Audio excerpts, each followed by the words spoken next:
내 책 표지를 캔바로 직접 만들어 보셨거나 내 돈 주고 맡겨봤는데 뭔가 아쉬웠던 분들, 출판사에서는 표지를 어떻게 만드는지 궁금하지 않으세요? 오늘은 실제로 의뢰받은 종이책 표지를 인디자인으로 처음부터 끝까지 만드는 과정을 그대로 보여드릴 거예요. 전자책 표지를 직접 만들고 싶으신 분들도요, 종이책 표지 안에 앞표지가 포함되어 있으니까 이 과정을 보면서 충분히 도움될 힌트들을 얻어가실 수 있어요. 저는 출판사를 운영한 지 9년이 됐고, 그중 3년 반은 편집자로 일하며 디자이너분들이 작업한 표지를 검수하기도 했어요. 지금까지 직접 작업한 표지만 120권이 넘는데요. 그 경험에서 확실히 알게 된 게 있어요. 표지 퀄리티는 미감도 중요하겠지만 책을 읽어보고 싶게 만드는 것이 주 역할이잖아요. 책의 목적을 확실히 이해하고 그에 맞는 선택을 하는 것이 중요하더라고요. 오늘 그 과정을 실제 작업하는 순서 그대로 보여드릴게요. 인디자인을 열면 제일 먼저 하는 게 문서 설정이에요. 표지 사이즈를 입력하는 건데 이게 처음 하시는 분들한테 생각보다 헷갈리는 부분이에요. 단순히 전자책만 판매한다면 그냥 A4 사이즈로 만들면 되지만 종이책 표지는 그 책의 장르나 원고 분량에 따라 책 크기, 그러니까 판형을 선택하게 돼요. 게다가 종이책 표지는 앞표지 하나만 만드는 게 아니에요. 앞표지, 책등, 뒷표지, 날개까지 하나의 파일 안에 펼쳐진 펼침면 형태로 만들어야 하죠. 그러니까 문서 크기를 계산할 때 책 사이즈의 너비를 그대로 넣는 것이 아니라 앞표지 가로, 책등 두께, 뒷표지 가로, 날개 2개까지 다 더해줘야 하는 거예요. 책등 두께는 종이 종류와 페이지 수에 따라 달라져요.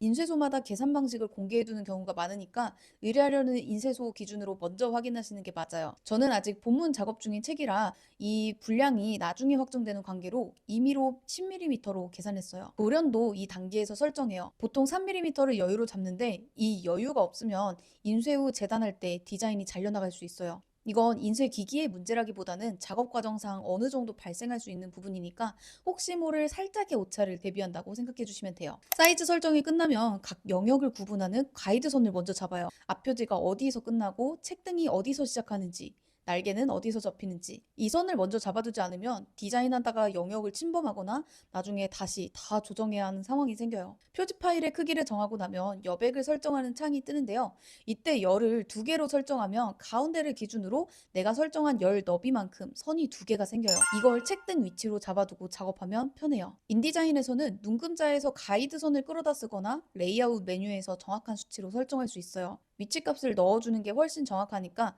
저는 항상 수치를 입력해요. 가이드선이 잡히면 그때 디자인을 시작해요. 저는 앞표지부터 시작하는데요. 가장 많이 보이는 면이고 책 전체 분위기가 여기서 결정되니까요. 제일 먼저 하는 건 텍스트 위치를 가볍게 잡아보는 거예요. 제목, 부제목, 저자명, 출판사명이 대략 어디에 놓일지 레이아웃을 먼저 구상해요. 이 단계에서는 정확한 서체나 크기를 정한다기보다 전체적인 구도가 자연스러운지를 봐요. 그리고 제목과 부제목을 볼 때는 독자 입장에서 읽어봐요. 이거 내 얘기네? 혹은 이게 뭘까? 궁금하네. 이런 것들이 느껴져야 책을 집어드는 거거든요. 제목과 부제목이 그 역할을 하고 있는지 이 단계에서 한 번 더 확인해요. 텍스트 위치가 어느 정도 잡히면 그 다음은 이미지예요. 저는 유료 이미지 사이트에서 책의 분위기나 주제에 맞는 이미지를 구매해서 넣는 편이에요. 무료 이미지도 많지만 유료 이미지는 선택지가 훨씬 다양하고 퀄리티가 안정적이죠. 이미지 고를 때는 책의 내용을 직접적으로 설명하는 이미지보다는 책이 주는 느낌과 감정을 담은 이미지를 골라요. 저는 구매한 이미지에서 책의 핵심 컬러를 반영하고 조금 형태를 바꿔봤어요. 이미지가 들어가면 서체를 확정해요.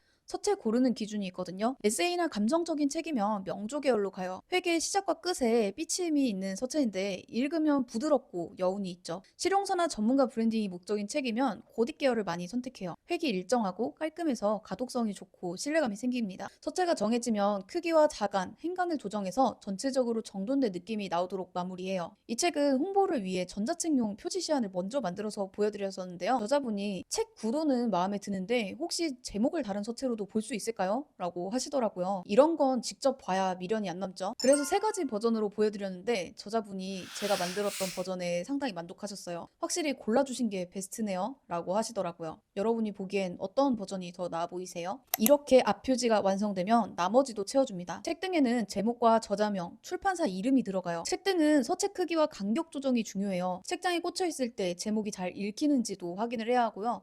실제 인쇄하고 제본을 했을 때 책등에 꽉 차게 제목을 넣었다가는 살짝 옆으로 밀려서 글자가 제대로 안 보일 수 있어요. 그렇게 되지 않도록 좌우 여백을 약간 두어야 안전합니다. 날개에는 보통 부가적인 정보가 들어가요. 앞날개에는 저자 소개를 넣고 뒷날개는 출판사의 기존 책 홍보나 해당 책의 핵심 내용을 넣기도 하는데요. 저는 저자분의 서비스를 알리는 내용을 넣는 걸 권해드립니다. 이 책의 경우는 저자분의 법률사무소 소개글과 함께 저자분이 바이브 코딩으로 만든 실제 어플을 다운로드 받을 수 있는 QR코드를 넣었습니다. 뒷표지는 책 소개 문구나 추천사처럼 이 책의 가치를 한 번 더 어필하는 부분이 되어주고요. 바코드 자리가 들어갑니다. 아직 발행일을 확정하지 않아서 지금은 자리만 잡아두고 나중에 ISBN을 발급받은 뒤 바코드를 넣어줄 거예요. 뒷표지에 들어갈 문구 고민하시는 분들 많은데요. 생각보다 글자를 많이 넣으면 독자 입장에서 피곤하고 그냥 대충 흘려보게 됩니다. 짧고 강한 멘트로 가는 것도 괜찮아요. 진짜 구매 여부는 앞표지나 목차에서 결정되니까요. 디자인이 완성되면 드디어 파일을 내보내는 단계입니다. 전자책과 종이책이 각각 다른데요. 전자책 표지를 내보낼 때는 이미지로 저장한 후 앞표지 영역만 따로 잘라내요. 종이책으로 넘길 때는 인쇄용 PDF 파일로 내보내고요. 출판 품질로 선택하고 재단선 설정까지 해주시면 됩니다. 인쇄용 파일을 내보내기 전 이건 한 번 더 체크해 주세요. 첫 번째는 오탈자예요. 정말 여러 번 체크했더라도 간혹 실수가 나오더라고요. 나는 여러 번 봤지만 독자는 아주 낯선 글귀들을 보는 거기 때문에 나보다 오탈자를 더 잘 발견할 수 있다는 사실을 잊지 말아주세요. 두 번째는 바코드입니다. 바코드는 뒷표지 우측 하단에 위치하는 게 일반적인데 바코드 이미지가 제대로 인식되는지 확인해야 해요. 바코드 크기가 너무 작거나 바코드가 검정색이 아닌 다른 컬러로 되어 있다면 인식이 잘 되지 않을 수 있어요. 세 번째는 색상 모드예요. 화면에서 보이는 색과 인쇄색이 다를 수 있는데요. 인쇄용 파일은 CMYK 모드로 작업해야 하고 인쇄소에 넘기기 전에 이 부분 한 번 더 확인하면 좋겠죠. 오늘 표지를 만들기 위해 사이즈 설정하는 것부터 인쇄소에 보낼 파일 내보내기까지 이 전 과정을 살펴보았습니다.